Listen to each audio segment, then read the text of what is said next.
다 같이 일어서서 골로새서 4장 5, 6절 골로새서 4장 5, 6절 두 절입니다. 오후 시간 이거 가지고 한번 말씀 전할게요.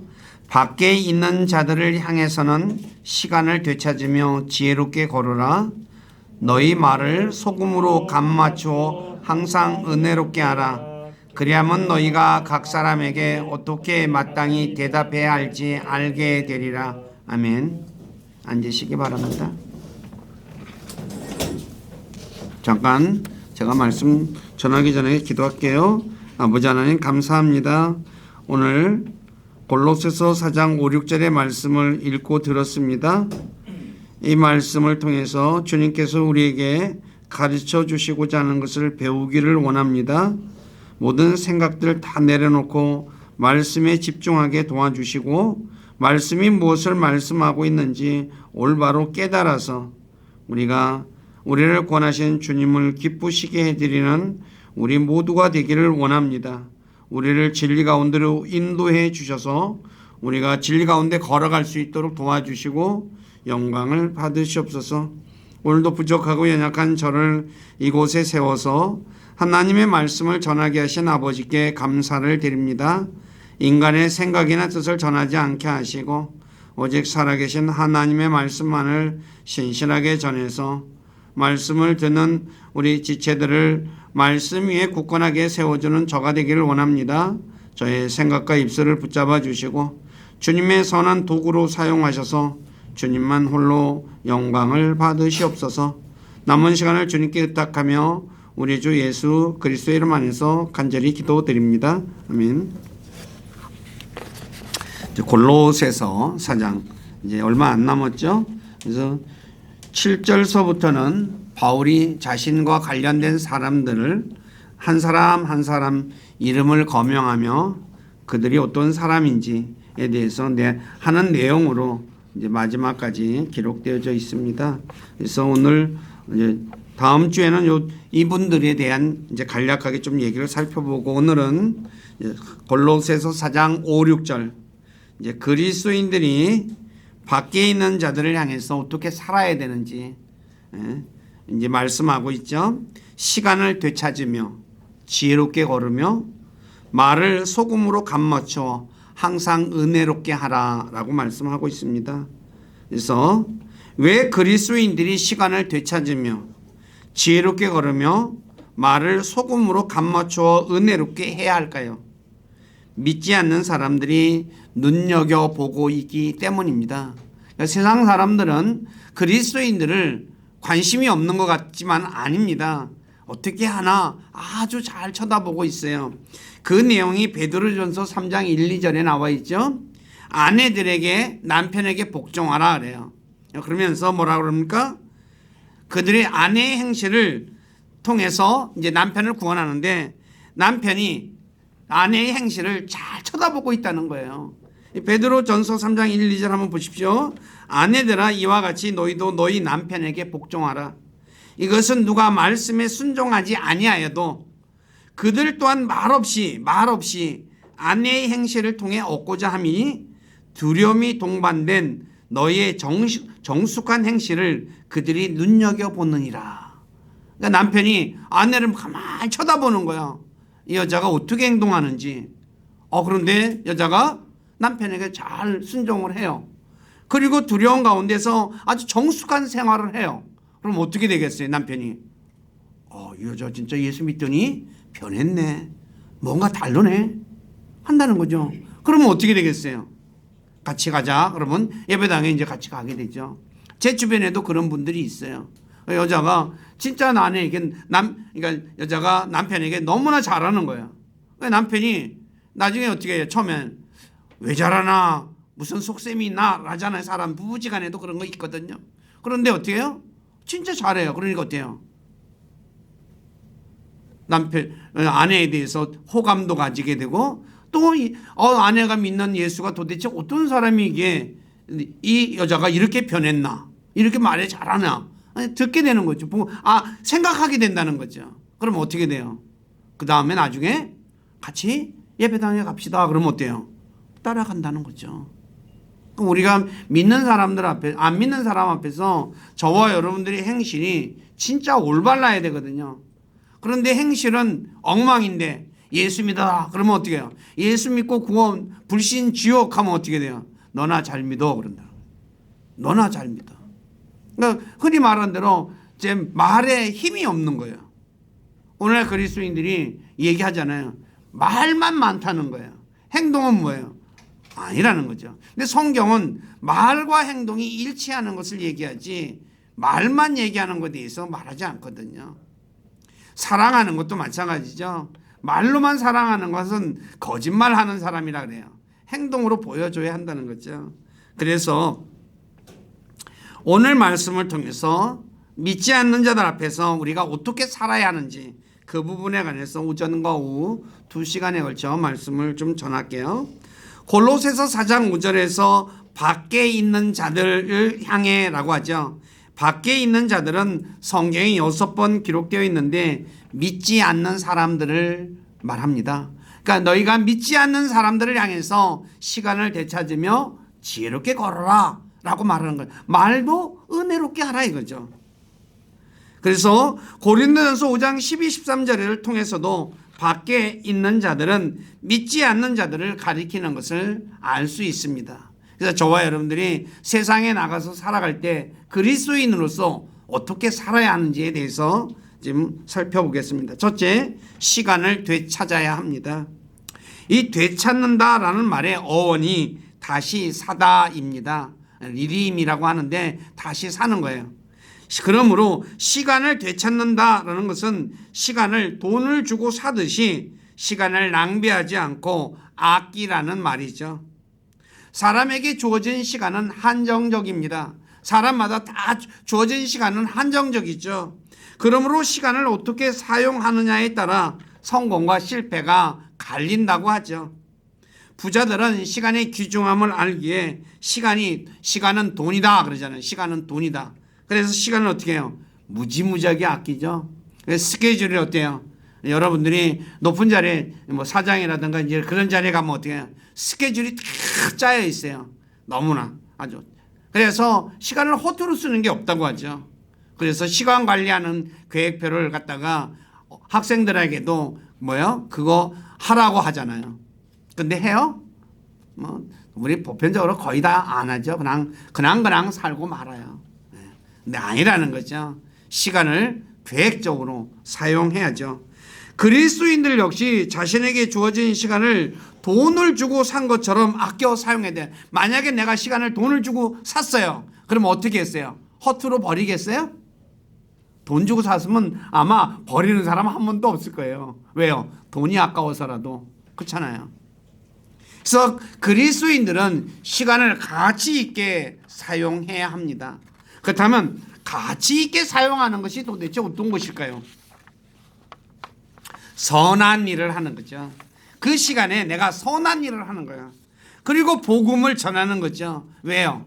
복음은 사람의 생명을 구하는 일이니까.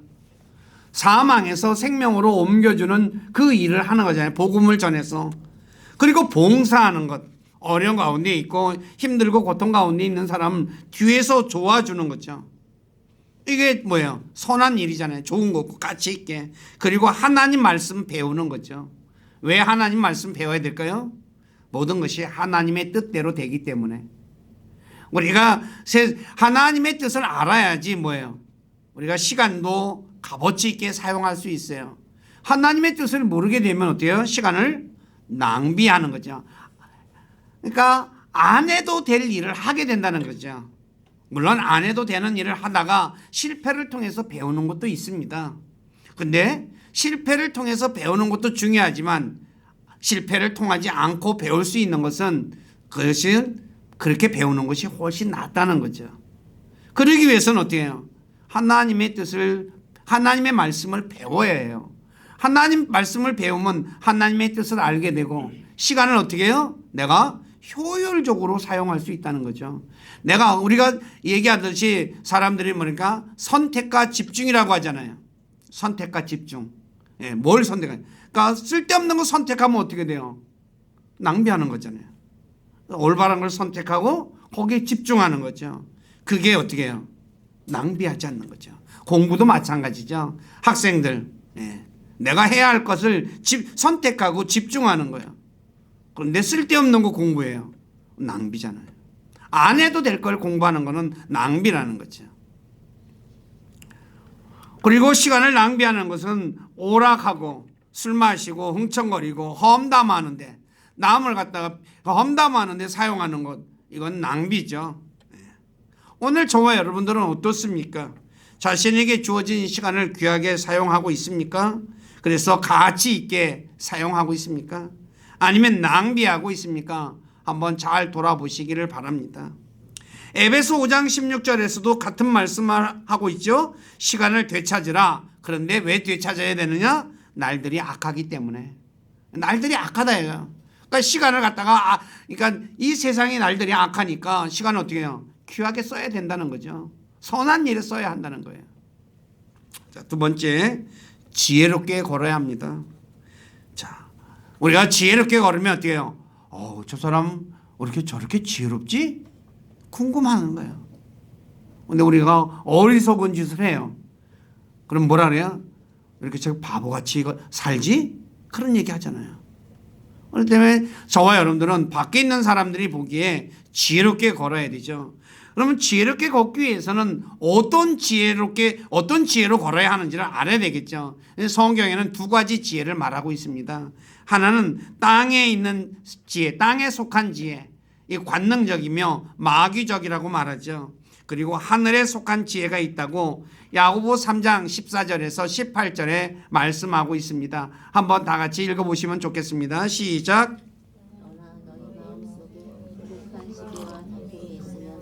자랑하지 말며 진리를 거슬러 거짓말하지 말라.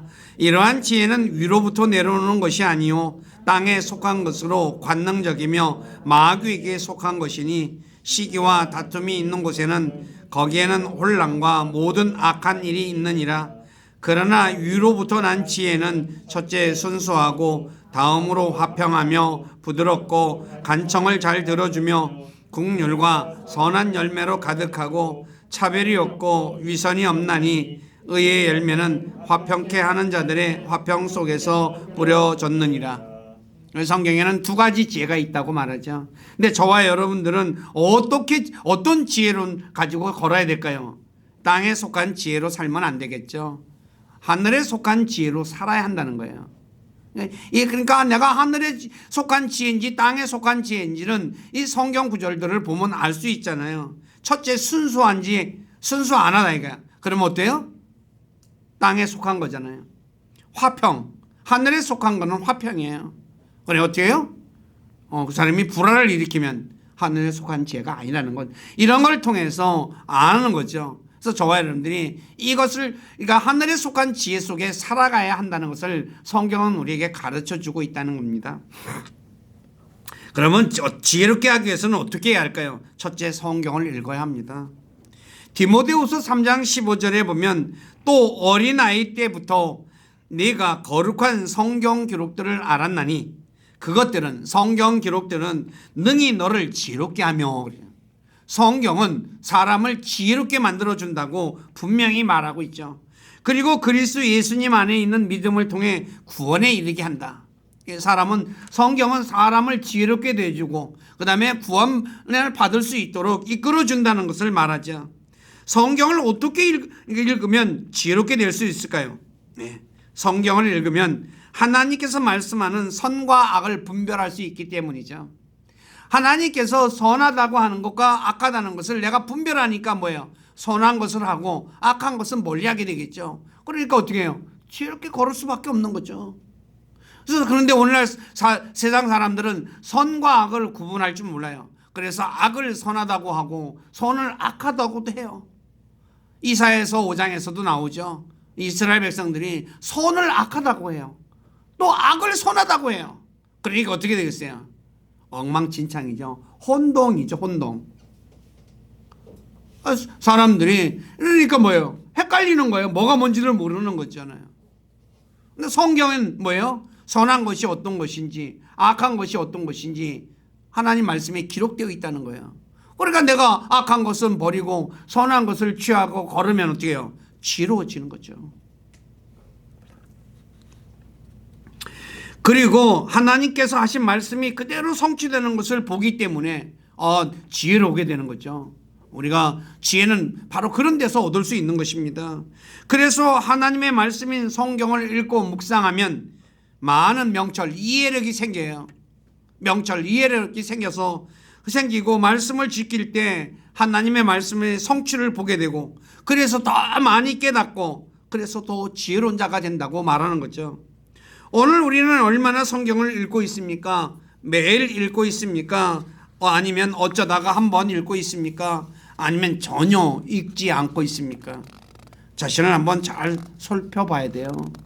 사람들이 지혜롭게 되기를 원해요. 오늘날 흔히 말하는 대로 똑똑한 바보들이 굉장히 많죠.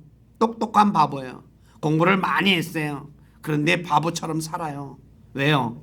하나님 말씀을 모르니까 그렇죠. 선악을 분별할 줄을 몰라요. 그래서 그리스도인들은 그래서 저와 여러분들이 하나님 말씀을 많이 읽고 선과 악을 분별하고 그래서 진짜 선한 것을 따라서 살아가면 세상 사람들이 뭐예요? 우리를 눈여겨보게 된다는 거죠. 세 번째, 지혜의 말씀을 들어야 합니다.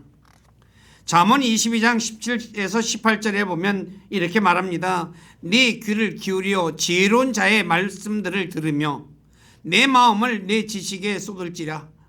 네가 만일 그것들을 내 속에 간직하면 그것은 즐거운 일이니 그것들이 어울려서 내 입술에 꼭 맞게 되리라 그러죠. 지혜로운 자의 말을 들어야 되는 거예요. 다시 말해서 솔로몬보다 더 지혜로운 예수님의 말씀을 들으면 지혜로운 자가 됩니다. 성경에 솔로몬을 가리켜서 너 이후에도 너와 같은 지혜로운 자가 없다고 말했죠. 그런데 마태복음 12장 42절에 보면 예수님이 솔로몬보다 더 위대한 사람이라고 말씀하고 있죠. 하나님의 말씀을 읽는 것과 듣는 것은 어쩌면 동전의 양면과 같은 것이죠. 하나님의 말씀을 들으면 듣고 하나님의 말씀은 내가 성경을 읽고 또 거기서 들어요. 그러면 어떻게 더 지혜로운 사람이 된다는 거죠. 오늘 우리는 얼마나 하나님의 말씀을 듣고 있습니까? 매일 듣고 있습니까? 아니면 일주일에 한 번 딱 듣는 걸로 그치고 맙니까? 아니면 어쩌다가 한번 내가 듣고 싶을 때 그냥 듣느냐 이거죠. 자신이 지혜롭게 되고자 한다면 하나님 말씀 듣는 일에 열심을 내야 합니다. 네 번째, 주님을 두려워하면 지혜를 얻을 수 있습니다. 성경은 주님을 두려워하는 것이 지혜의 시작이라고 잠언 1장 7절에 말씀하고 있죠. 그리고 악에서 떠나는 것이 지혜라고 욥기 28장 28절에 말씀하고 있죠. 아까 앞에서 말씀드렸듯이 성경에는 선과 악을 정확하게 구분지어서 말씀해 주고 있죠. 그러니까 악에서 내가 떠나니까 지혜로워질 수밖에 없잖아요. 그리고 주님을 두려워하면 지혜를 얻을 수 있어요. 왜 그럴까요? 주님을 두려워하면 악에서 떠나게 되기 때문에. 악한 자들이 하나님을 두려워하지 않으니까 뭐예요? 악을 행하는 거예요. 내가 하나님을 두려워하면 악을 행할 수 있겠어요? 아시다시피 요셉이 하나님 두려워하니까 어떻게 해요? 보디발의 아내가 자신과 함께 잠자리를 같이 하자라고 했는데 어떻게 합니까? 도망가잖아요. 왜 도망가요? 하나님 두려워하기 때문이거든요. 그리고 바로 그렇게 다른 사람하고 다른 남자의 아내와 잠자리를 같이 하는 것이 뭐예요? 간음이라는 걸 알잖아요. 간음은 성경에서 큰 악이거든요. 그러니까 멀리하는 거죠. 그래서 어떻게 됐습니까? 나중에 이 지혜 때문에 나중에 이집트의 파라오의 꿈을 해석하고 그리고 이집트 총리가 되어서 다스리는 그런 자리에 앉게 되었다는 거죠. 그렇기 때문에 저와 여러분들이 주님을 두려워하면 내가 악에서 떠나게 되고 그래서 나는 지혜로운 자가 되고 그리고 궁극적으로 나중에 하나님이 주시는 놀라운 은혜를 맛보게 된다는 것이죠. 그러나 죄를 짓고 욕심이 많은 사람은 항상 배워도 진리를 아는 데 이르지 못한다고 디모데후서 3장 6, 7절에 말씀하고 있어요. 그러니까 죄를 짓고 욕심이 많은 사람, 왜 왜 그럴까요? 욕심 많은 사람은 욕심에 눈이 멀잖아요. 눈이 머니까 어떻게 해요? 욕심 따라 살아가거든요. 그러니까 해야 될 것과 하지 말아야 할 것을 구분하지 못해요. 왜요? 욕심이니까. 저 갖고 싶거든요. 흔히 말하기를 사람들이 남의 물건 훔친다 그러죠. 왜 훔쳤어요? 너무너무 좋아서 갖고 싶어서 그랬다 그러잖아요. 백화점에서도 그런 사람들 많이 잡힌다 그러잖아요. 갖고 싶으니까 뭐예요? 이거 도둑질인지도 그걸 판단하는 능력이 없는 거예요. 오늘 왜 그런 거예요? 욕심이 사람의 그 삶을 망치게 하는 거죠. 그래가지고 인생 망치는 사람 많잖아요. 다른 건 다 정상적이라고 하는데 욕심 부리다가 그렇게 되는 거예요.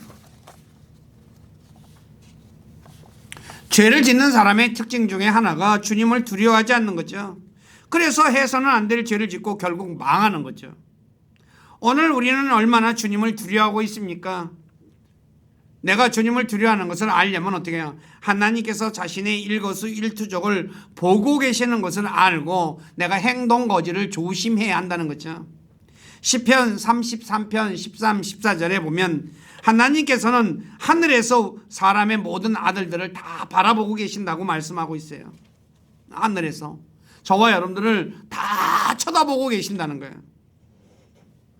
사람은 은밀한 곳에서 일어나는 일을 보지 못합니다.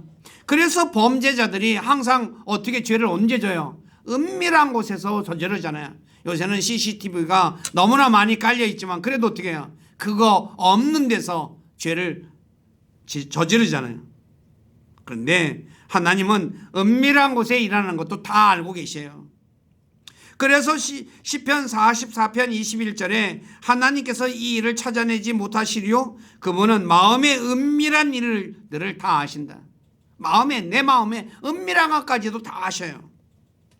예를 들어 열왕기하 6장 8절에서 12절에 보면 시리아 왕이 자신의 궁전에서 신하들과 의논한 내용을 엘리사가 다 알았다 그래요. 어떻게 알아요? 궁전 안에서 작전회의를 했는데 오늘날 지하 벙커에서 작전회의를 하는데 어떻게 알아요? 요새는 그래서 도청을 통해서 안다고 하죠. 그런데 그래서 엘리야가 이걸 다 알고서 어떻게 엘리사가 알고 어떻게 해요? 이스라엘 왕에게 얘기를 다 해요. 이렇게 공격할 것입니다. 이렇게 할 것입니다. 다 미리 방비하는 것 같아요. 번번이 실패로 돌아가잖아요. 그런데 이 시리아 궁에 있던 사람들이 이제 왕이 그러잖아요. 우리 안에 첩자가 있다. 그러니 어떻게 합니까? 찾아내려고 하니 시리아 왕이 뭐예요? 신하 중에 하나가 말하죠. 아닙니다, 왕이요. 이스라엘에 있는 대언자 엘리사가 왕께서 왕의 침실에서 하는 말씀이라도 이스라엘 왕에게 다 알고 고하고 있습니다. 침실에서 하는 것까지 다 알고 있습니다. 그냥 그래? 그러면 그 엘리사를 죽여야 되겠구나 해가지고 어떻게 해요? 자기 군대를 데리고 도단에 있는 엘리사가 있는 도단으로 와서 에워싸잖아요. 근데 어떻게 됩니까? 불수레와 불병거가 엘리사를 둘러싸고 있잖아요. 그리고 나서 하나님께서 엘리사를 통해서 이스라엘 군대의 눈을 멀게 하잖아요. 그래서 어디가 어딘지도 모르게 헤매다가 자기 시리아로 돌아가는 내용이 열왕기하 6장에 기록되어 있어요. 엘리사가 알게 된 것은 다른 게 아니죠. 무슨 초능력이 있어서 알게 된 게 아니라 하나님께서 보고 알려주셨기 때문이죠. 오늘날 말하면 CCTV와 도청 장치를 통해 하나님께서 모든 것을 보고 엘리사에게 알려줬던 거죠. 아니면 저와 여러분들은 어떻습니까? 아나니아와 삽비라처럼 하나님께서 자신을 보고 계시지 않는다고 생각하여 자기 마음대로 행동하고 있지는 않습니까? 오늘날 많은 사람들은 예수 믿는 사람들조차도 어떻게 해요? 내가 하는 거 하나님이 안 보고 계시는 줄 알고 자기 마음대로 하는 사람 많잖아요. 저와 여러분들이 지혜롭게 되고자 한다면 하나님께서 자신을 바라보고 계신다는 것을 항상 인식하며 살아야 합니다. 그러면 지혜롭게 행동하게 돼 있어요. 오늘날 근데 죄송해요. 대한민국 정치를 보고 또 기독교계를 보면 목사들이 겁이 없어요. 겁이 없어. 하나님이 지금 다 쳐다보고 있는데 안 보는 줄 알고 마음대로 행동하고 있어요.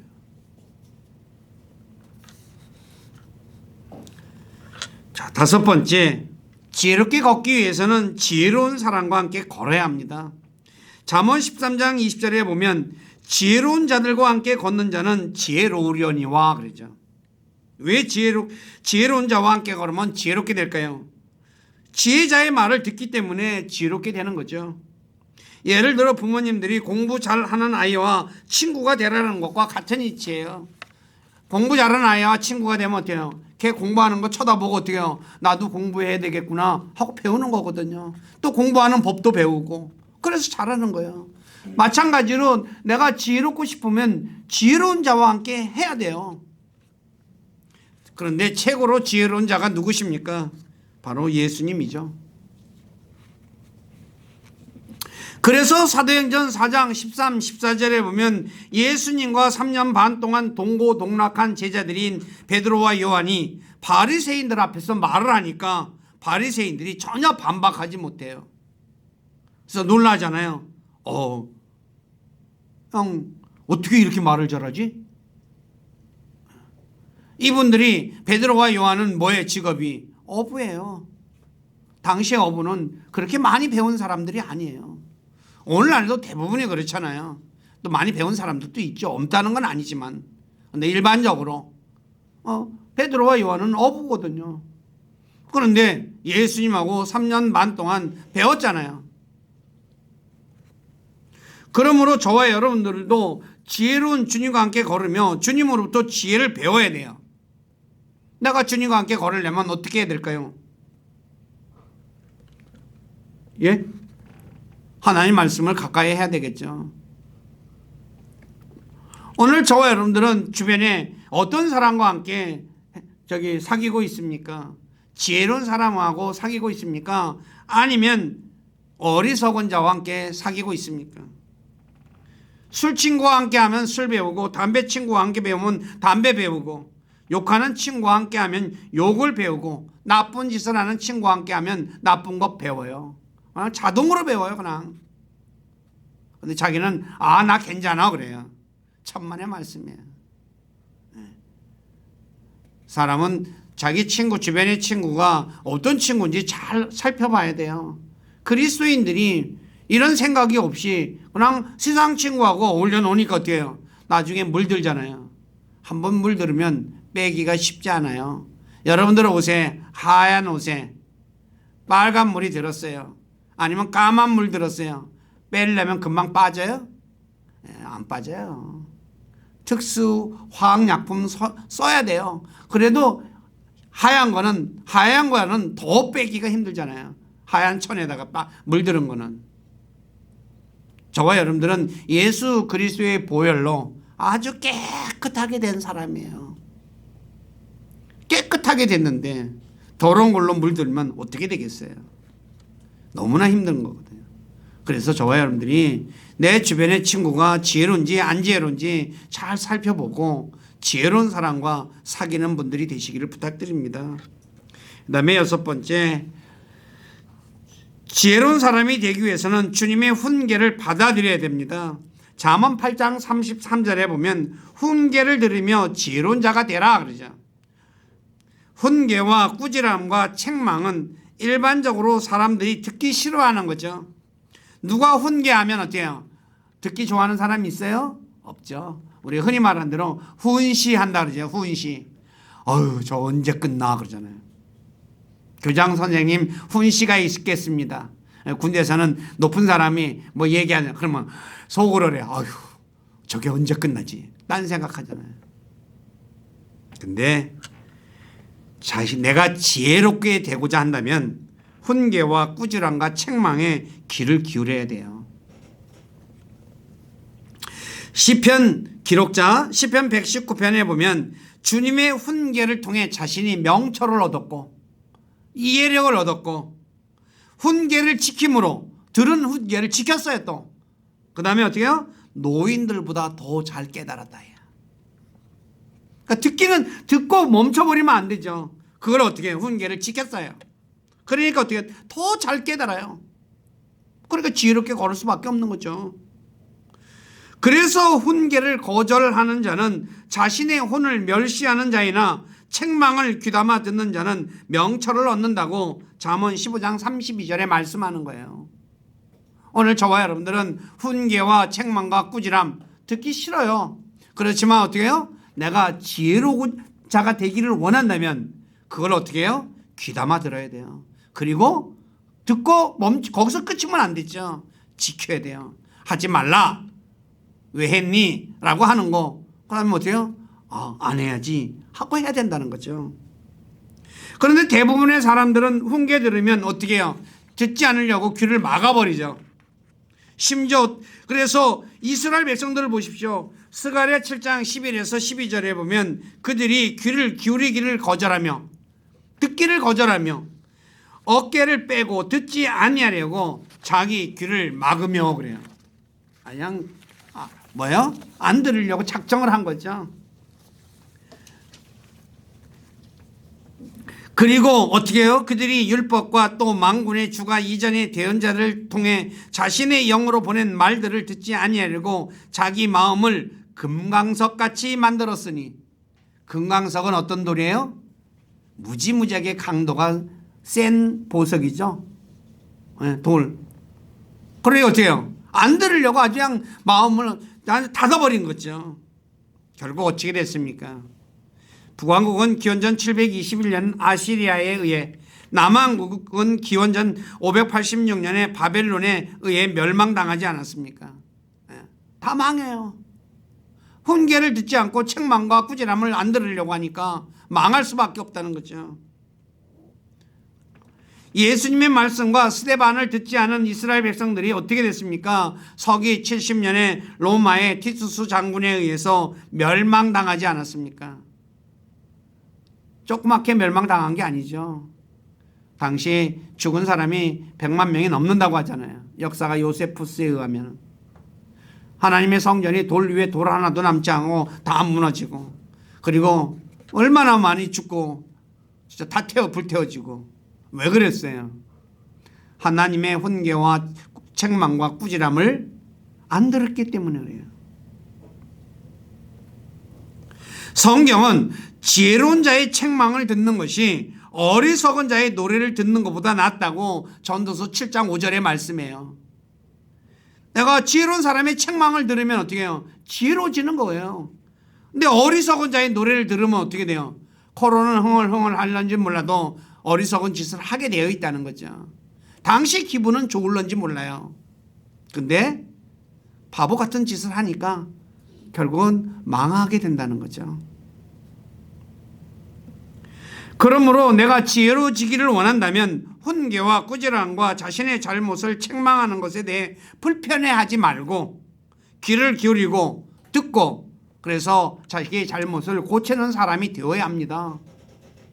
이게 쉽지는 않아요. 인간의 본성이라는 것이 원래 안 좋기 때문에. 그렇지만 하나님 말씀을 통해서 그렇게 해서 우리가 지혜로운 자가 되어야 한다는 거죠. 왜요? 내가 주변 사람들에게 믿는 사람의 본을 보여줘야 되잖아요. 그다음에 마지막으로 하나님께 지혜를 구하면 지혜로운 자가 될 수 있습니다. 야고보서 1장 5절에 너희 중에 어떤 사람이 지혜가 부족하거든 모든 사람에게 너그러이 주시고 꾸짖지 아니하시는 하나님께 구하라. 그러면 그것을 그에게 주시리라 그러죠. 하나님께 지혜를 구한다는 의미는 자신이 겸손한 사람이라는 증거이기도 하죠. 왜냐하면 겸손한 자는 스스로 지혜롭다고 여기지 않기 때문에 자신의 지혜를 버리고 지혜로운 자의 말을 받아들이고, 그래서 지혜로운 사람이 돼요. 근데 자기가 똑똑하다는 사람은 어때요? 구하지 않죠. 솔로몬은 하나님께 백성을 재판할 깨닫는 마음을 달라고 간구할 때 자신을 작은 아이라 하면서 자기를 낮추며 하나님께 간구해요. 내가 왕인데 내가 아이입니다. 그래서 나는 좌우 내가 진짜 들어가고 나오는 것도 잘 모릅니다. 주님 도와주세요. 저에게 지혜를 주세요. 그러므로 그리스도인들이 지혜로운 자가 되기를 원한다면 하나님과 사람 앞에서 겸손해야 돼요. 하나님 앞에서만 겸손한 것이 아니라 사람 앞에서도 겸손해야 돼요. 왜냐하면 하나님은 겸손한 자에게 은혜를 베풀어 주시기 때문이죠. 그렇기 때문에 저와 여러분들이 늘 자기가 나는 지혜가 부족해 라고 생각하면서 하나님께 지혜를 구하는 사람이 구하면 지혜로운 자가 되죠. 그러나 내가 지혜롭다, 나 똑똑하다고 생각하는 사람은 하나님께 지혜를 구하지 않죠. 또 사람에게도 지혜를 안 구해요. 그래서 자기 하고 싶은 대로 하는 거예요. 그냥. 그게 어떻게 돼요? 바보 같은 짓 하는 거예요. 바보 같은 짓 해놓고 나서 뭐야? 후회라도 하면 다행이지 후회도 안 하는 사람들 많죠. 또 남 탓하잖아요. 지가 잘못해놓고 남 탓하는 사람들. 아주 나쁜 사람들이죠. 오늘 우리 모두는 자신이 어리석다 생각하며 하나님께 지혜를 구하고 있습니까? 아니면 지혜롭다 생각하여 모든 것을 자신의 지혜대로 행하고 있습니까? 세상에는 똑똑하다는 바보들이 많이 있습니다. 우리 모두는 자신이 어리석다 생각하여 항상 하나님께 지혜를 구해 지혜로운 분들이 되시기를 부탁드립니다. 자, 살펴보았듯이 지혜는 두 가지가 있습니다. 땅에 속한 지혜, 하나는 하늘에 속한 지혜죠. 저와 여러분들이 구해야 할 지혜는 땅에 속한 지혜가 아니라 하늘에 속한 지혜죠. 그리고 지혜롭게 되기 위해서는 성경을 읽고 들어야 하며 주님을 두려워하고 지혜로운 자들과 함께 걷고 주님의 훈계를 받아들이고 마지막으로 주님께 지혜를 구해야 합니다. 그러면 지혜로운 사람이 되죠. 그래서 그리스도인들은 뱀처럼 지혜로워야 돼요.